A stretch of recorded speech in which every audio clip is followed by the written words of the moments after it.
Chapter 12. Escape. It was now March. My burnt hands and arms had healed. Herbert and I decided it was time for Magwitch to leave England. I liked the old convict very much now, though I refused to accept his money. I had to help him. I had to get him to a safe place. We found that a ship was leaving London for Hamburg in a few days' time. The big paddle steamer would come down the Thames at high tide. Our plan was to row down the river towards the sea. Magwitch would be dressed as a river pilot. He would carry a black bag and wear a thick cloak. The captain of the steamer needs a river pilot to guide him along the river to the sea. Magwitch and I would board the steamer and leave England forever.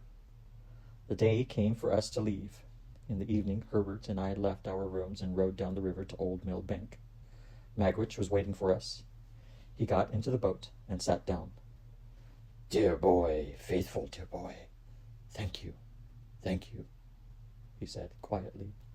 His voice was more gentle now. He was peaceful and quiet.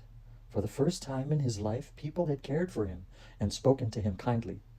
And so he was no longer the wild and terrible man I had first met. If all goes well, you will be a free man in a few hours, I told him. Well, I hope so, dear boy. The water is moving quietly, and there seems to be no danger, he said. But we don't know what will happen today or in the future. We rowed all night. Sometimes Herbert rowed, sometimes I rowed. We stopped from time to time to rest and eat. We listened for the sound of another boat, but we heard nothing. No one was following us. By the time it was light, we were a long way down the river. We moored by the bank and waited for the great paddle steamer to pass. When we saw the smoke of the steamer, we started rowing again. We rowed strongly towards the middle of the river. Then, to my horror, I saw another boat moored ahead of us. When we had passed, it moved quietly out from the bank to follow us. It was a larger and faster boat than ours. 2 men were rowing together. There were 4 men in the boat. 3 of the men were wearing uniforms. They were customs men. The 4th man sat in the back of the boat with his face covered. The big steamer was nearer now. The shadow of the huge ship fell upon our small rowing boat. The steamer came nearer and nearer, and its great paddles turned in the water with a terrible noise. Suddenly, the customs boat leapt ahead of us. "You have a convict from Australia there," a man shouted. "His name is Abel Magwitch. I am here to arrest that man. Stop and give him to us." The great steamer came nearer and nearer. The people on board shouted when they saw the 2 boats far below. "Stop the paddles! Stop the paddles!" they cried. The 2 rowing boats were touching each other now. Suddenly Magwitch leant across and pulled the cloak from the 4th man's face. On the man's face was a long scar. "Compeyson, I knew it was you!" Magwitch cried. As he grabbed the man, there was another shout from the steamer. The boats turned round and round in the rough water. The paddles of the steamer were now above our heads. Our boat overturned. The water roared in my ears. I was turned over and over by the crashing water from those terrible paddles. A moment later, I was pulled roughly into the other boat. Herbert was there too, but our boat had gone. And where were Magwitch and Compeyson? The paddle steamer had moved on now, and the customs men were looking down into the water. Then I saw Magwitch. He was swimming, but his heavy clothes were pulling him under the water. The customs men grabbed him and pulled him into the customs boat. Chains were put on his wrists and ankles. Magwitch had been badly injured by the turning paddles. "I think Compeyson's gone to the bottom of the river, dear boy," he whispered to me. "I had him in my arms. Then he fought free and the paddles hit him." The customs men soon stopped looking for Compeyson. As we were rowed back to London in the customs boat, I held the old convict's hand in mine.